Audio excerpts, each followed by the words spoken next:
కొరింథీయులకు రాసిన పత్రిక 5వ అధ్యాయం అమ్మా కొంచెం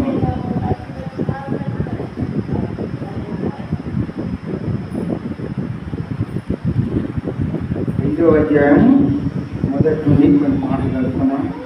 ఎందుకంటే దేవుడు మాటలే చెప్పుమని దేవుడు చెప్తాడు. దాని గురించే ఈ వాక్యం చదువుతున్నాం. అది కొంచెం జాగ్రత్తగా వినండి. మొదటి దశలోనికి రాసిన పత్రిక 5వ అధ్యాయము మొదటి నుండి చదువుతున్నాం. చదువుకొచ్చలేదు. సహోదరులారా, ఆ కాలమును గురించియో ఆ సమయమును గురించియో మీకు రాయనక్కరలేదు. రాత్రి వేళ దొంగ ఎలాగూ వచ్చునో అలాగే ప్రభువు దినము వచ్చునని నీకు బాగుగా తెలియను. లోకులు నెమ్మదిగా ఉన్నది, భయమేమి లేదని చెప్పుకొనుచుండగా గర్భిణీ స్త్రీకి రసవేదన వచ్చినట్టు వారికి అకస్మాత్తుగా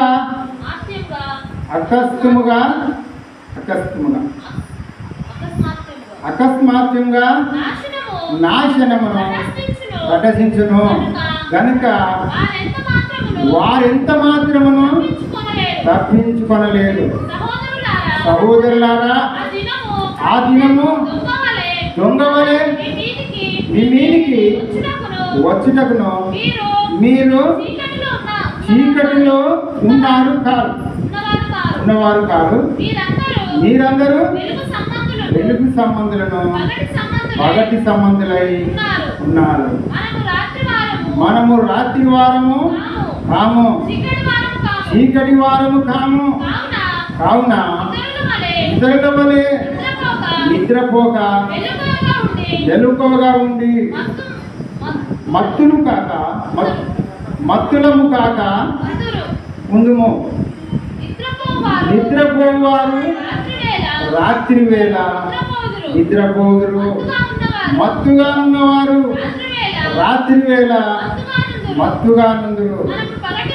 మనము పగటి వారు అయినాము గనుక మత్తులమై ఉండక విశ్వాస ప్రేమములను కవచమును రక్షణ నిరీక్షణై శిరస్థానమును ధరించుకుందాము. దేవుని స్తోత్రం. ఇంతవరకు ఇక్కడ కొన్ని మంచి మాటలు చెప్పబడుతున్నాయి. ఈ మాటలను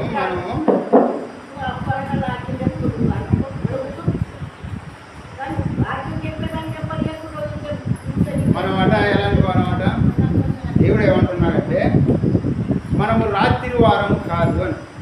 అంటే రాత్రి వారం కాము అనే మాటకు అర్థం ఏంటంటే అందరి లెక్క నిద్రపోయి లోకంలో ఉన్నవారము కాదు. అందుకనే ఆయన అంటాడు, పౌలు చెప్తున్నాడు, సహోదరులారా మీరు అందరి లెక్క నిద్రపోయేవారు కాదు, అందరి లెక్క తాగేవారు కాదు, అందరి లెక్క మాట్లాడేవారు కాదు. ఎందుకంటే ఇక్కడ మాట చెప్పవలసింది, రాత్రి వేళ దొంగ ఎలాగొచ్చునో ప్రభు అలాగొస్తాడని. అంటే మరి దొంగ వచ్చినట్టు వచ్చినప్పుడు మనకు ఎలా తెలవాలి? మనకేమి తెలియదు అసలు. దొంగ ఎప్పుడైతే మనం చూస్తున్నాం కొట్టాలని రాదు, అసలే రాదు. ఎందుకంటే మనం మత్తులుగా ఉన్నప్పుడు లేకపోతే ఇరిసిమరిసి ఉన్నప్పుడు అలా వస్తాడు. అప్పుడే అక్కడ దొంగకు సందాయి. మన ఇంట్లో ఎవరు లేనప్పుడు ఆ ఇంట్లోకి మన ఇంట్లో దొంగ రావడానికి అవకాశం. అందుకనే అంటాడు, సహోదరులారా ఆ కాలముని గురించి ఆ సమయం గురించి మీకు రాయనక్కర్లేదు. ఎవరికి అక్కర్లేదట? ఇక్కడ కూర్చున్న వాళ్ళకి అక్కర్లేదట. ఇక్కడ కూర్చున్న వాళ్ళకు అక్కర్లేదు. అదే మాట అంటాడు, లోకులు అనుకుంటారట నెమ్మదిగా ఉన్నది, మాకు భయం ఏమీ లేదు అనుకుంటారట. లోకులందరూ అనుకుంటారు. అందరి వాళ్ళు అయితే ప్రార్థన పోతాను వస్తున్నారు, కానీ లోకమైతే అనుకుంటున్నారు మాకైతే ఏం అక్కర్లేదు, అంత మంచిగానే ఉన్నది, భయమేమి లేదు అనుకుంటున్నారు. అందుకనే ఆ మాట అంటున్నాడు, లోకులు నెమ్మదిగా ఉన్నది భయమేమి లేదని చెప్పుకొని చూడగా గర్భిణీ స్త్రీకి ప్రసవ వేదన ఎలా వస్తుందో దేవుని ఉగ్రత అలా వస్తుందా? వారు ఎంత మాత్రమును తప్పించుకొనలేరు. ఈ మాటలు ఎవరి కొరకు చెప్పబడుతున్నాయంటే లోకంలో ఉన్న వారి కొరకు చెప్పబడుతున్నాయి. ప్రభు ఏమంటున్నాడంటే మీరు రాత్రి వేళ మత్తుగా ఉండేవారు కాదు, అందరి లెక్క నిద్రపోయేవారు కాదు. నీ మనసులో నువ్వు నిద్రపోయినప్పటికైనా, నువ్వు పని చేసినా నీ మనసులో దేవుడు ఉన్నాడు, నీ హృదయంలో దేవుడు ఉన్నాడు. కాబట్టి ఆయన ఏమంటున్నాడు అంటే పౌలు, మీరు రాత్రి వేళ నిద్రపోయినాను, మీరు మేలుకొని ఉన్నాను, ప్రభునే స్తుతిస్తున్నాను. ప్రార్థనలో కూర్చున్నాం, మనం ప్రభు కొరకే స్తుతించడానికే వచ్చాం. మనం పనికి పోయినా ప్రభుని కొరకే, ప్రభునే మాట్లాడుకుంటూ ప్రభు విషయాలే మాట్లాడుకుంటూ వెళ్ళిపోతాం. ఒక నలుగురు విశ్వాసులు కూడిన అనుకో వేరే ముచ్చట్లు ఏమో మాట్లాడుకోరు.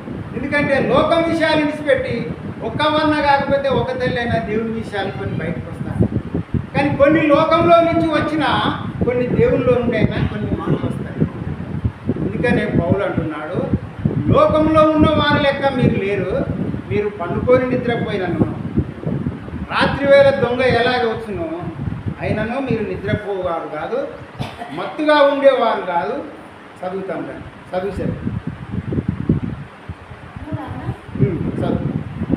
రాత్రి వేళ దొంగ ఎలాగ వచ్చునో అలాగుండే ప్రభు దినం వచ్చునని మీకు బాగా తెలియను.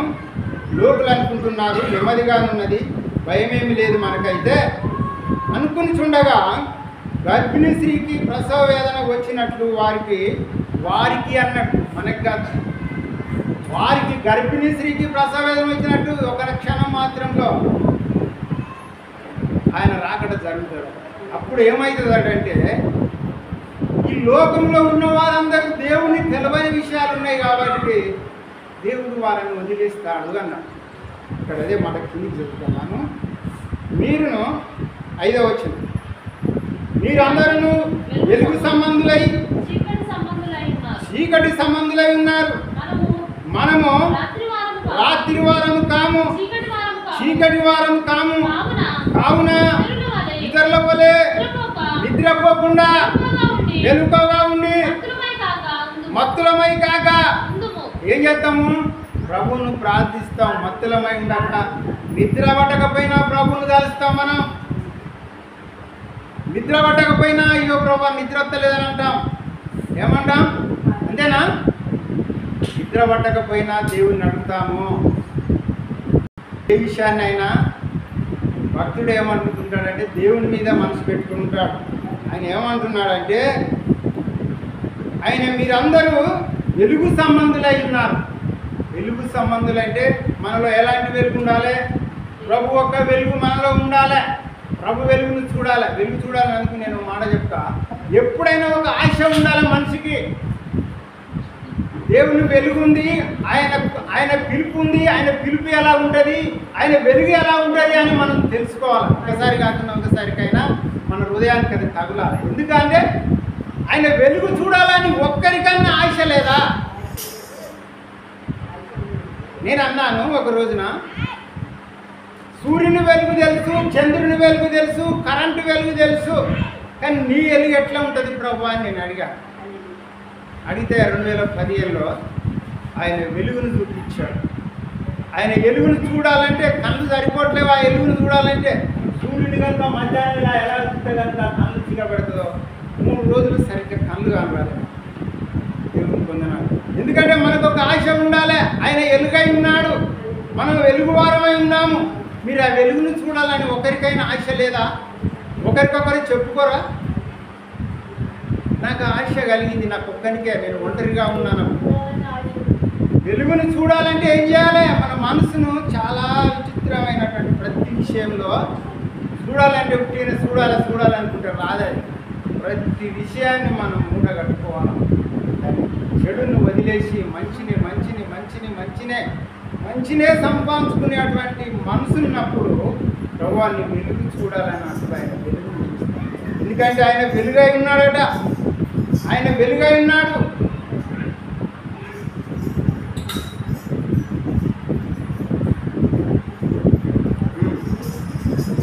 ఆయన వెలుగు సంబంధులను పగటి సంబంధులు అయి ఉన్నారు. మనము రాత్రి వారము కాము, చీకటి వారము కాము, ఇతరుల వలె నిద్రపోక మెలకువగా ఉండి మత్తులు కాక ఉండుము. నిద్రపోవు వారు రాత్రి వేళ నిద్రపోతారు, మత్తుగా ఉండు వారు పగటి వేళ కూడా వారు మత్తుగానే ఉంటారు. కాబట్టి చాలామంది కూడా పగటి వేళ కూడా మత్తుగా ఉంటారు. మరి రాత్రి మత్తే, పొద్దున మత్తే, సాయంత్రం మత్తే. మాకొకడు ఉన్నాడు, మా అన్నకుడు. వాడు ఖమ్మం నుంచి తిమ్మంపేట అడుగు పెట్టిండంటే తండకే తెలుసు, వానికే తెలుసు. ఒకటే ఏం రా బతికి ఎట్లా రా అంటే వాడు మాట్లాడు. ఏమంతా డబ్బులన్నీ అయిపోయినాక ఒక్క 20 రూపాయలు ఇవ్వాలి బాబాయ్ అని పెడతాడు. ఒక్క 20 అడుగుతాడు. మొత్తం వస్తాయి 5 రోజులు అంటే 5 రోజులు పొద్దున 3 సార్లు అన్నట్టు, పొద్దుకు 3 సార్లు, సాయంత్రం కాకనే లేవంగానే వాడు వెళ్ళిపోవాలట బడి. ఎంత చెప్పినా ఆయన వద్దురా, ఇది పద్ధతి కాదురా, దేవుడు ఉన్నాడు రా యేసుప్రభు. ఏమో మీకే, మాకెందుకే దేవుడు, మీకే దేవుడు అని. ఎందుకంటే రాత్రి వేళ మత్తుగా ఉండేవాళ్ళు మత్తుగానే ఉంటారు, మధ్యాహ్నం తాగేవాళ్ళు మత్తుగా ఉంటారు, పగటీలు ఉంటారు, పొద్దున పొద్దడి కళ్ళు మాపడి కళ్ళు ఎప్పుడు మత్తే. అందుకని అంటాడు, ఈయన అంటాడు కదా పౌలు, మత్తు 4 వచ్చింది తెలిసే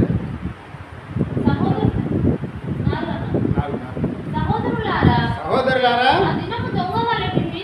ఆ దినము దొంగ వలె మీ మీదికి వచ్చినకు మీరు చీకటిలో ఉన్నవారు కాక మీరందరూ వెలుగు సంబంధులై ఉన్నారు, పగటి సంబంధులై ఉన్నారు. మనము రాత్రి వారము కాము, చీకటి వారము కాము. మీలో చీకటి లేదు, మీలో వెలుగు సంబంధమైన దేవుడు ఉన్నాడు. దాని కొరకు మనం కనిపెట్టాలి. మనం వెలుగు సంబంధమై ఉన్నాం. అందుకరకే వాళ్ళు అంటున్నారు, రోజులు అనుకుంటారట, ఏ భయం ఏం లేదు. ఇప్పటికే ఇరాన్, ఇరాక్ మొత్తం ఇజ్రాయెల్ మీదకి ప్రతిరోజు దండనే. ఏదో ఒక పక్క వాళ్ళు వేలుస్తూనే ఉన్నారు, ఏదో ఒక పక్క వేలుస్తూనే ఉన్నారు. యుద్ధం మొదలైంది. కానీ ఇంకా రానున్న రోజుల్లో మహాఘోరమైనటువంటి పరిస్థితి ఉంటుంది. ఎలా బ్రతకాలనో, ఎలా ఉండాలో దాన్ని జ్ఞాపకం చేసుకుంటే కాళ్ళు చేతులు గద ఉంటున్నాయి. అలాంటి స్థితిలో ఉన్నాం మనం ఇప్పుడు. ఈసారి కనుక ఆ మూడేళ్ళు వచ్చిందనుకో మరి ఎట్లుంటుందో తెలియదు. దేవుని స్తోత్రం. అయితే దేవుని వాక్యం ఎక్కడ కూడా పంచనిద్దలేరు. దేవుని వాక్యాన్ని ఎక్కడ కూడా, మొన్న 2 ముగ్గురు రోడ్ల బయటికి పోతుంటే కంపమండ ఎనుగుల మండ తీసుకొని కొడతాండే. బాబు వాయి పాపం సేవకుడు ఇట్లా కొడితే ఈ పక్క మొత్తం ఇట్లా సర్ర మంట రోడ్లు వదిలేసి. అయినా మనం ఆ దెబ్బలకైతే మనం భయపడుతున్నాం. ఎందుకంటే ఎప్పుడైనా చచ్చేది, ఏదో ఒక రోజు సావాల్సిందే, ఏదో ఒక రోజు కన్నుమేమర్సిందే. వాడు చంపినా సత్తం, వాడు చంపకున్నా సత్తం. కానీ దేవుడిని వదిలిపెడితే లోపల ఏమనుకుంటున్నారు, అంత నెమ్మదిగానే ఉన్నది, మనకి ఏం భయం లేదు, మనకు అంత మంచిగా జరుగుతుంది అనుకున్నాడు. ఏమన్నాడు, గర్భిణీ స్త్రీకి ప్రసవ వేదన ఇచ్చినట్టు అకస్తుగా నాశనం అట.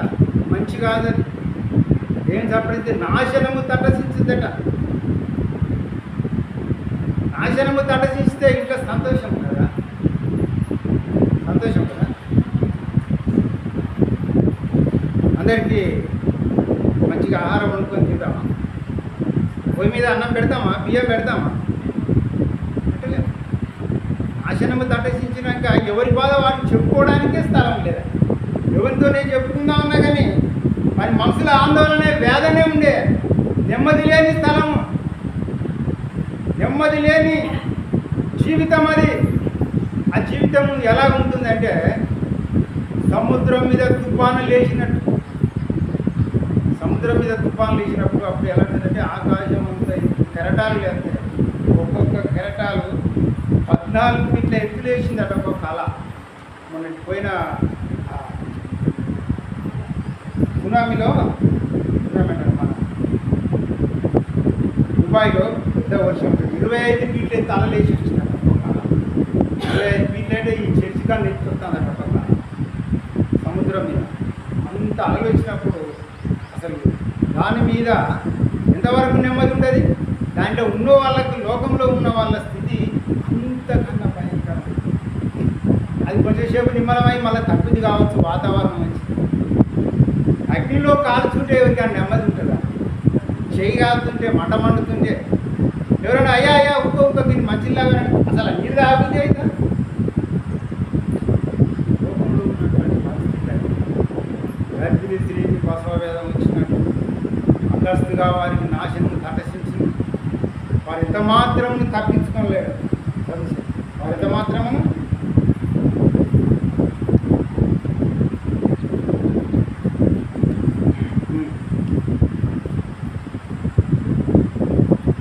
లోకులు నెమ్మదిగానే ఉన్నది, భయమేమి లేదని చెప్పుకొనుచుండగా గర్భిణీ స్త్రీకి అశోవేదన వచ్చినట్లు వారికి అకస్మాత్తుగా నాశనము తటసించును. కనుక వారెంత మాత్రమును తప్పించుకోలేరు. ఎక్కడికి పోతారు? ఈ భూమి మీదకి వెళ్ళి ఉడగల వానొస్తుంది, గాలి వస్తుంది, ఎంత లెక్కపోతాం? ఈ నుంచి ఇంటికి పోయేంత సమయం కూడా ఉండదు. ఇంటికి పోయేంత ఓపిక ఉండదు. అలుగుతూనే ఉండే మోకాన పల్ల ఉడగల వాన వచ్చిందనుకో, ఏమన్నా ఎంత లెక్క ఉంచుతాము? చెట్టు కింద పోతే చెట్టు పంగలని ఎగుతాయి. ఒక ఆయన చెట్టు కింద పోయినా పడితే చెట్టు పంగ ఎగిపోయింది. ఆ చెట్టు మీదనే పిడిగేసి ఉరుతాన్ని పెడతానని ఆ ఒడ్ల కుప్ప కానీ తీసుకుపోయి ఆ చెట్టు కింద పడితే ఆ చెట్టు మీద పిడిగేసింది. ఆమె చచ్చిపోయింది. చూసావు మరణం ఎట్లా వచ్చింది? మనం ఏదో ఒక రోగం వచ్చి చచ్చిపోదాం అనుకోకుండా మరణం హఠాత్తుగా వస్తుంది. మరణం అదే అనుకోకుండా మరణము వచ్చినప్పుడు మనం రాత్రి వారం కాకుండా ఉండుట మనకు ఎంత మేలు చెప్పండి. ఇలా ఎస్ఏ నమ్ముకోవడం మనకి ఎంత మేలు. ఆయన ఏమన్నాడు? అపోస్తలుడైన పౌలు అంటాడు, తెస్సలోనికీయులకు రాసిన పత్రిక 4వ అధ్యాయంలో అంటాడు, ఆయన సమాధుల విషయంలో చెప్తున్నాడు, చనిపోయిన వారు మరలా పునరుద్ధానం వారికి, బొందలున్న వారికి జరుగుతుందట. చదువుదాం ఆ మాట.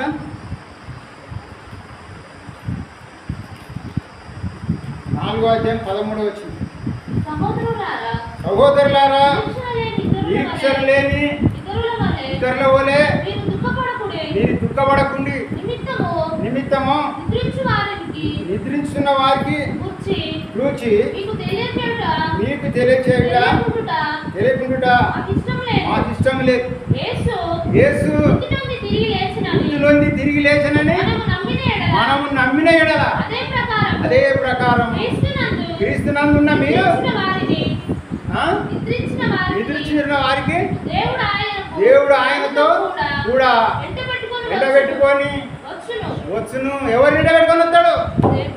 ఎవరిని? లోకంలో ఉన్నవారినా? ప్రభువు నందు నిద్రించిన వారిని మనకన్నా ముందు ఎంతో భక్తులు తెచ్చిపోయినారు. వాళ్ళతో సహా మనం సామాన్యులు ఉన్న వారితో అందరూ కూడా ఎండబెట్టుకొని వస్తాడట మనల్ని. ఈ లోకంలో ఎన్నో శ్రమలు ఉన్నాయి. ఎన్ని శ్రమలు ఉన్నా ఆయన లేకుండా జీవితం, ఆయన లేని జీవితం జీవించుట ఎంత ఘోరమైన పరిస్థితి. ఒక ఆయన అన్నాడు, మాదిగొల్ల దేవుని దగ్గరికి మేము పోము అన్నాడు. మాదిగొల్ల దేవుని దగ్గరికి మేము పోము అని అంటే కొన్ని రోజుల తర్వాత మాదిగొల్ల దేవుని దగ్గరికి రావాల్సి వచ్చింది. ఆ మాదిగొల్ల దేవుని దగ్గరికి వచ్చినాక అన్నాడు, నేను ఇన్ని రోజులు బతికిన బతుకు వేస్తున్నా బతుకు అన్నాడు. మరి ఎందుకైంది ఇంత రోజు? దాదాపు 55 సంవత్సరాలు అన్నాడు. ఈ మాదిగోళ్ళ దేవుని దగ్గరికి మాదిగోళ్ళు మాత్రమే యేసు ప్రభు దగ్గరికి పోతున్నారు. మరి ఇతర కులాలు, శూద్ర కులాలని ఏమైపోయినాయి ఆయన తెలుసుకున్నాక అన్నాడు అట, నేను ఇంత బతికిన బతుకంతా నా బతుకు ఎటు కాకుండా నాశనం అయిపోయేది. ఈరోజు మాదిగోళ్ళ దేవుడిని నమ్ముకుంటే నా బ్రతుకును బతికిచ్చిండు దేవుడు అన్నాడు. ఎవడు బతికిచ్చిండు? మాదిగోళ్ళ దేవుడు బ్రతికిచ్చిండట. మరి శూద్రుల దేవుడు ఎక్కడ బా? ఎవరింటి కాడ కూర్చున్నాడు ఆయన? మరి కన్ను మూసినాక ఎక్కడికి పోవాలి? మరి రేపు కన్ను మూస్తాడు, ఎక్కడికి పోవాలి? లోకులు నెమ్మది లేని స్థలానికి, గర్భిణీ స్త్రీకి ప్రసవ వేదన వచ్చిన స్థలం ఎక్కడుంది? అగ్నిగుండంలో ఉన్నది. నెమ్మది లేని స్థలం అక్కడే ఉన్నది, ఎక్కడ లేదు. నెమ్మది లేని స్థలం, నెమ్మది గల స్థలం ఎక్కడున్నది? రాత్రి చీకటైనా భయం లేదు. యేసయ్యా మొన్న గాలి మోస్తుంది, గాలి మోస్తుంది, ఆల్రెడీ మొత్తం రేగులను జమ్ జమ్ జన్మడాను. ఒక చిన్న ప్రార్థన చేసి ఇంట్లోకి పోయి అన్నీ చదువుకొని నేను ఒప్పుతాను, ప్రభా నెమ్మదిగా వానపడాలి తండ్రి, రాళ్ళు లేకుండా మెల్లగా వానపడాలి, సన్నటి వానతో మమ్మల్ని తృప్తిపరచు ప్రభు అని ప్రార్థన. అట్లనే పడిపోయింది వాన. దేవుణ్ణి అడిగితే ఏది చేయకుండా ఉండేవాడు సరే కాదు.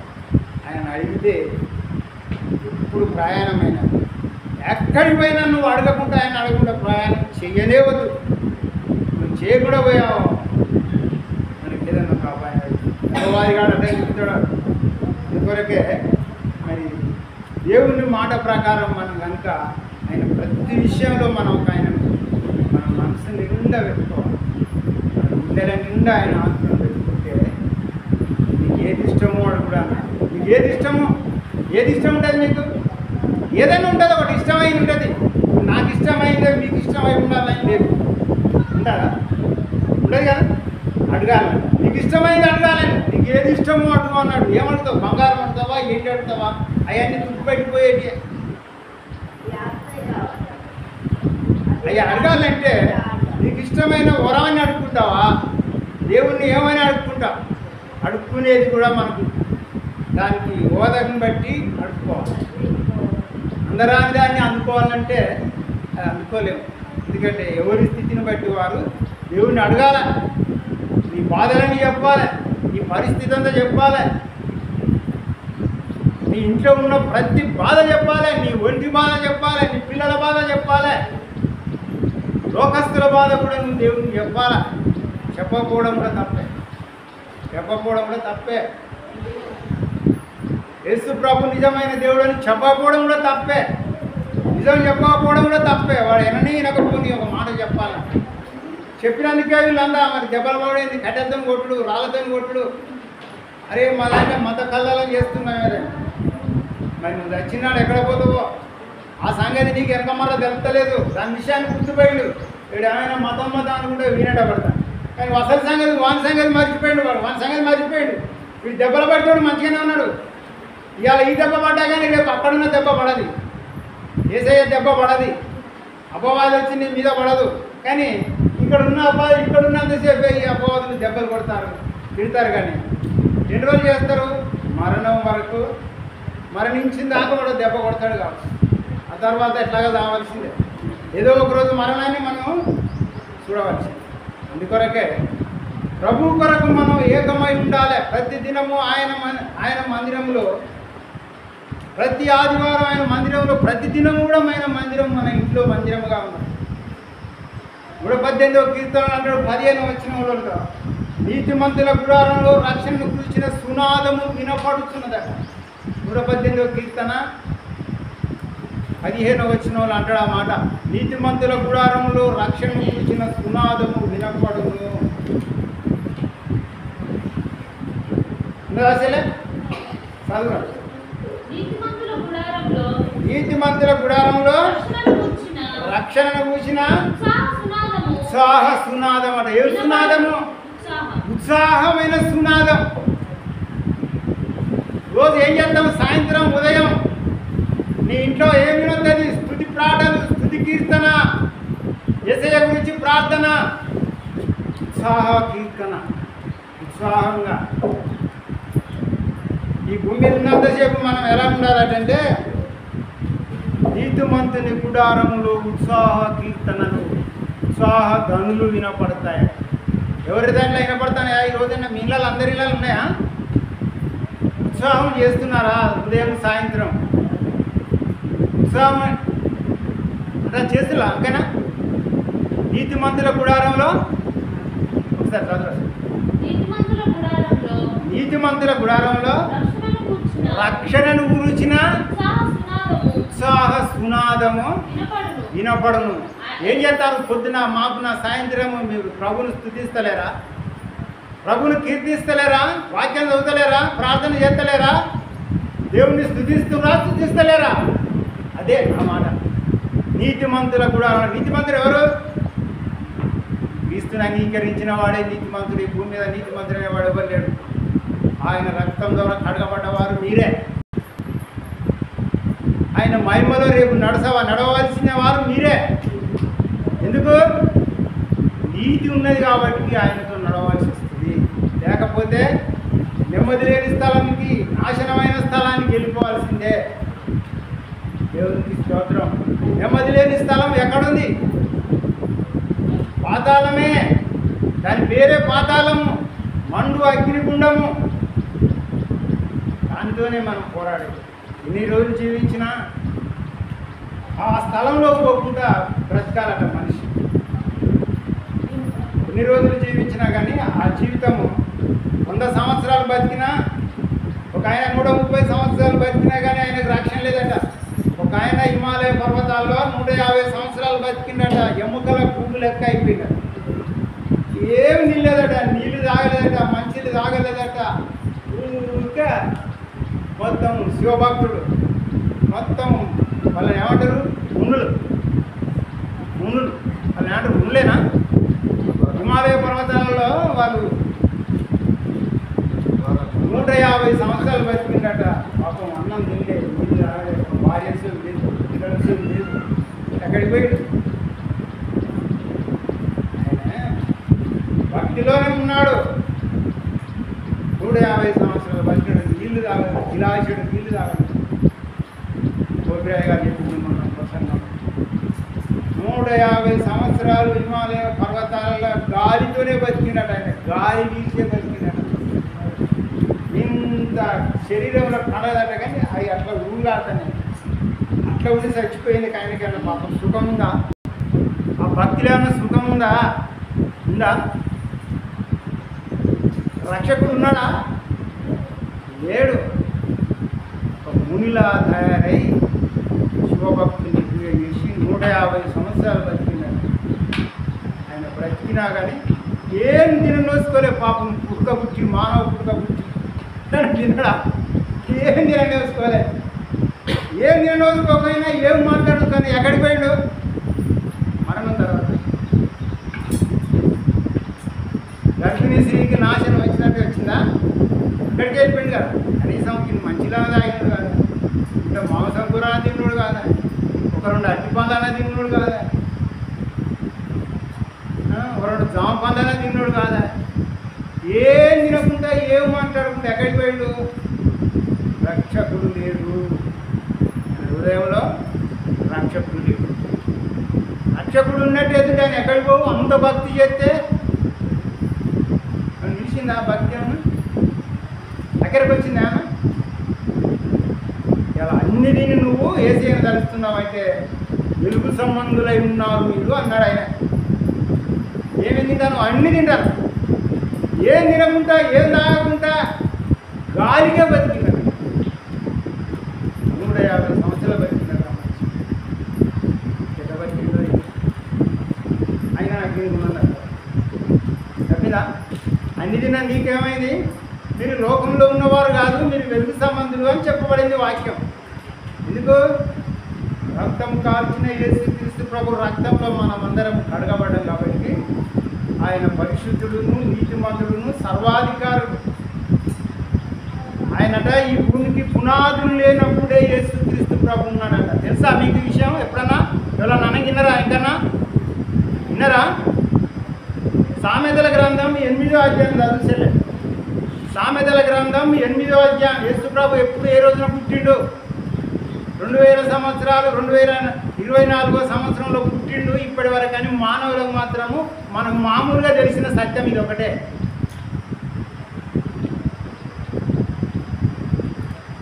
సామెతల గ్రంథం 8వ అధ్యాయం 22వ వచనం.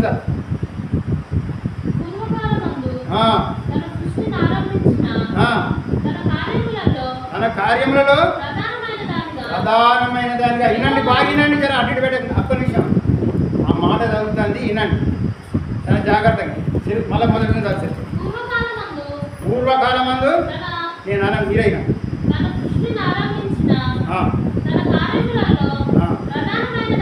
ప్రధానమైన దానిగా యెహోవా నన్ను కలగజేశాను. మొదటి నుండి మంచిది.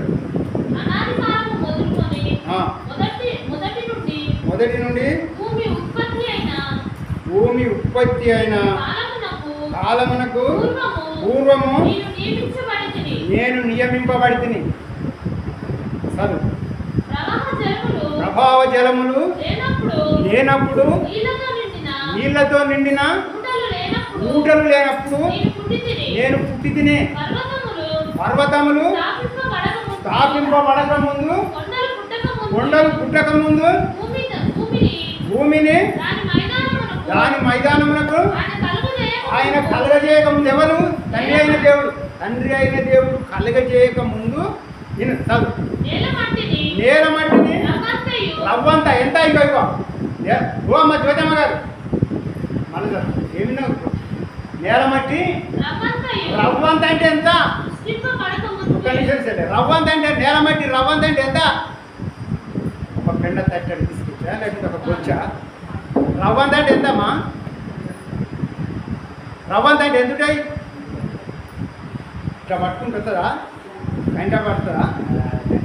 ఆ రవ్వంత లేనప్పుడు యేసయ్య ఉన్నాడు. చదువు చదువు. నేల మట్టిని రవ్వంతయు సృష్టింపబడక మునుపు నేను పుట్టి తినే. ఆయన ఆకాశ విశాలమును స్థిరపరిచినప్పుడు మహాజలముల మీద మండలమును నిర్ణయించినప్పుడు నేను అక్కడ ఉంటిని. ఆయన పైన ఆకాశమును స్థిరపరిచినప్పుడు జలధారులను ఆయన బిగించినప్పుడు జలములు సరిహద్దులు తీరకుండునట్లు ఆయన సముద్రమునకును పొలిమేర్లను ఏర్పరిచినప్పుడు భూమి యొక్క పునాదులను నిర్ణయించినప్పుడు నేను ఆయన యొక్క ప్రధాన శిల్పినై అనుదినము సంతోషించుచు నిత్యము ఆయన సన్నిధిని ఆనందించు. ఒక్క నిమిషం చూశారా ఎన్ని రోజులు మాట్లాడాడు? నిత్యము ఆయన సన్నిధిని. భూమి లేనప్పుడు అట, పర్వతములు లేనప్పుడు, భూమి లేనప్పుడు, ఆకాశము ఏది, గాలి, నీరి, నేల మట్టి రవ్వంత లేనప్పుడు ఆయన పుట్టి ఉన్నాడట. ఆయన ఎప్పుడు ఏమైనాడట? ప్రధాన శిల్పి అయి ఉన్నాడట. యేసుక్రీస్తు ప్రభు తండ్రి అయిన దేవుని దగ్గర ప్రధాన శిల్పి అంటే ఒక శిల్పకారుడు ఏం చేస్తాడంటే మన మామూలుగా ఒక ఇల్లు కట్టి ఒక సృష్టి అన్నట్టు ఆయన మనసులో ఇలా ఇల్లు కట్టాలనేది ఒక ప్రధాన శిల్పకారుడు అంటే ఒక రాయిని చెక్కడము, ఒక మట్టిని ఇలాగా ఇల్లు కట్టడము. ఆయన అలాంటి స్థితిలో ఉన్నాడట. ఎప్పుడు? భూమికి పునాదులు లేనప్పుడే యేసుక్రీస్తు ప్రభు ఉన్నాడని మీరు అందరూ నమ్మాలి. అంతేనా? నమ్మాలా లేదా? లేకపోతే 2024 సంవత్సరం ఆయన ఉన్నాడా? కాదు. కానీ ఈ మర్మం అంతా ఎక్కడుందంటే తండ్రి అయిన దేవుని లోపల ఉన్నది ఈ మర్మం. దీన్ని ఎవరు బయట తీశారంటే దావీదు కుమారుడైన సొలొమోను భక్తుడు ఈ యొక్క పరిశుద్ధాత్మ చేత ఆయనకు దీన్ని ప్రేరేపింపబడి రాయబడింది. పరిశుద్ధాత్మ దేవుడు ఆయనకు ప్రేరేపించబడి ఈ యొక్క సామెతలు 8వ అధ్యాయము మొదటి నుండి ఇవన్నీ రాయబడ్డాయి. దేవునికి స్తోత్రం. సత్యం ఎక్కడున్నదో మనకు కొంతమందికి మాత్రమే తెలుసు. ఏమంటావనా? సత్యం ఎలా ఉంటుందో ఎట్లుంటుందో కొంతమందికి మాత్రమే తెలుసు. అన్నీ తెలుసు అంటారు కానీ ఎవరికి ఏం తెలియదు. సత్యం అనేవాడు ఎవడో ఈ భూమి మీద ఒక్కడే ఉంటాడు. సత్యం అనేది 1, 2 ఇద్దరు ముగ్గురు ఉంటారు. ఆ సత్యం అంటే సత్యం అనేది ఒకటే, అబద్ధం ఒకటి, సత్యం ఒకటి. అవి ఉంటాయి. ఒకటి అబద్ధం, ఒకటి సత్యం. సత్యమంతుడు ఆయన ఒకడే, సమాధాన పరిచయవాడు ఆయన ఒకడే, నీతిమంతుడు ఆయన ఒకడే, భూమికి పునాదులే లేనప్పుడు ఉన్నవాడు ఆయన ఒకడే, ఆకాశ విశాలం కూడా లేనప్పుడు ఉన్నవాడు ఆయన ఒకడే, గర్భిణీ స్త్రీకి ప్రసవ వేదన వచ్చినట్లు చేయవాడు ఆయన అన్నిటికీ కారణమై ఉన్నవాడు ఆయన సృష్టికర్త. ఆయన ప్రధాన శిల్పి అయి ఉన్నాడు. ప్రధాన శిల్పి అంటే ప్రతిది లేని దాన్ని ఆయన లేకుండా, అదే యోహాను సువార్త 1వ అధ్యాయంలో ఉండేది ఆ మాట. ఆయన లేకుండా ఏది కలగలేదట. యేసుక్రీస్తు ప్రభువు లేకుండా భూమి మీద ఏది కలగలేదట. ఆయన లేకుండా ఏది కలగలేదట. అంటే భూమి మీద ఆయన ఉన్నప్పుడే కలిగినాయి. ఆయన లేనప్పుడు ఏది కలగలేదు. ఆయన లేకుండా చెప్పారు. ఆదియందు వాక్యం ఉండెను, వాక్యము దేవుని వద్ద ఉండెను, వాక్యమే దేవుడై ఉండెను, ఆదియందు దేవుని వద్ద ఉండెను, సమస్తమును ఆయన మూలంగా కలిగింది. కలిగినదేదియో ఆయన లేకుండా ఎవరు కలగలే. నీ ఏ ధర్మశాస్త్రం లేదు ఇక్కడ. ఎవడు లేడు, ఎవడు పుట్టలేదు. ఇంకా ఆయన లేకుండా ఏది కలగలేదు. ఎన్నో ధర్మశాస్త్రం నుంచి ఇంత బుక్కులు రాసినాయని ఒక ఆయన అన్నాడు. ఇంత గ్రంథం రాసినాడు కానీ ఆయన లేకుండా ఏది కలగలేదు. ఇక్కడ ఒకటే మాట. ఆయన ఒకడు మాత్రమే సత్యవంతుడు. ఆయన లేకుండా కలిగినది ఏది లేదు. మళ్ళా చదివిసలే మళ్ళా చదివి మనలో ఆదియందు వాక్యం ఉండెను. ఆ వాక్యం ఏంటి? ఆదియందు వాక్యం అంటే నీ నోటిలోకి వెళ్ళి వచ్చిన మాటే దేవుని వాక్యము. నీ నోటి మాటే దేవుని వాక్యము. నీ నోటి మాట లేకపోతే దేవుని వాక్యము నీ లోపల లేదన్నట్టు.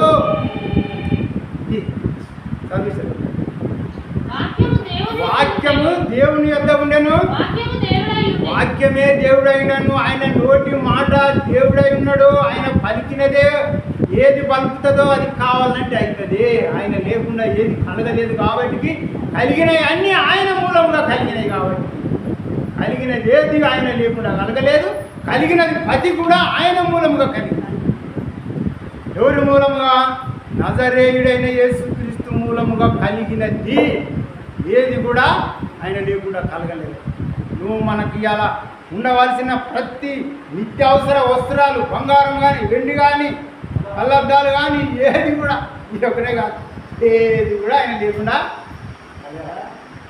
ఇది మనకున్నటువంటి సత్తా. ఎవడేం బెదిరించినా, ఎవడేం చేసినా ఏం కాదు. మనం ఎక్కడికి పోయినా కానీ వాడు అక్కడికి రాలేడు. వస్తాడా? రాడు. నీకు ఇక్కడనే లేదు. అది ఇక్కడనే మనం సంపాదించుకున్నాం. ఏం సంపాదించుకున్నాం మనం? నజరేయుడైన యేసుక్రీస్తు అను నోటి వాక్యము. ఆయన ఊపిరిని మన లోపల ఉన్నది. ఆయన వెలుగు సంబంధులై ఉన్నారు. మీరు రాత్రివారు కాదు, పగటివారు అయి ఉన్నారు, చీకటి వారు కాదు అని అన్నారు. అంటే మనం ఎవరేమో వెలుగు సంబంధులమై ఉన్నాము. అదే మాట మీద ఉండాలి. తప్పిపోతే ఎప్పుడైనా మనం అందరం కూడా మనం ఏ రోజున ఏం జరుగుతుందో తెలియదు. ఘోరంగా ఉన్నది ఒక్కరి పరిస్థితి. ప్రతి దేశంలో ఇజ్రాయెల్ మీదకి ఇప్పటికి 4 దేశాలు కనిపెట్టుకున్నారు. ఇప్పుడు ఏం జరగాలని సమయాన్ని ఇంకులాడుతున్నాయి. అయినా వాళ్ళు హైడ్రోజన్ బాంబు ఒక్కటిలో పెట్టుకొని ఇట్లా కొడితే వాడు అక్కడి నుంచి వస్తాడు, అక్కడనే పొగిలిపోతాడు. అంత టెక్నాలజీ కలిగినటువంటి దేశం ఇజ్రాయెల్ దేశం. దాంతో పోటీ పెట్టుకోవాలంటే ఏ దేశం నుంచి కాదు. కానీ యేసు ప్రభు వచ్చే దినాలలో, కొద్ది రోజులలో అన్ని దేశాలన్నీ ఒకటైతే ఇజ్రాయెల్ అన్ని దేశాలు ఒకటైనప్పుడే యేసయ్య అక్కడికి వస్తాడు. ఆ రోజున వస్తాడట. దేశాలన్నీ ఒకటై ఇజ్రాయెల్ని అంతం చేసేస్తాడు. అప్పుడు దేవుడు దించాడు. యేసుక్రీస్తు ప్రభు అప్పుడు వస్తాడట ఆ పర్వతం మీద. ఇక్కడికే ఇప్పుడు ఈ రోజున ఈ భూమి మీద ఎన్ని శ్రమలైనా అనుభవించవచ్చు. కానీ యేసయ్య లేకుండా మనం నిద్రపోవద్దు, యేసయ్య లేకుండా మనం తినొద్దు, యేసయ్య లేకుండా మనం బ్రతకొద్దు. యేసయ్య మాట వారికి చెప్పకుండా ఉండకూడదు. వాడు ఏమన్నా కానీ అప్పుడు ఏమన్నా చెప్పాడు. దేవుడికి స్తోత్రం. ఈ వాక్యం దేవుడు జీవించింది కాక ఇచ్చిన ప్రార్థన చేసుకుందాం. మనం కాంత పట్టడం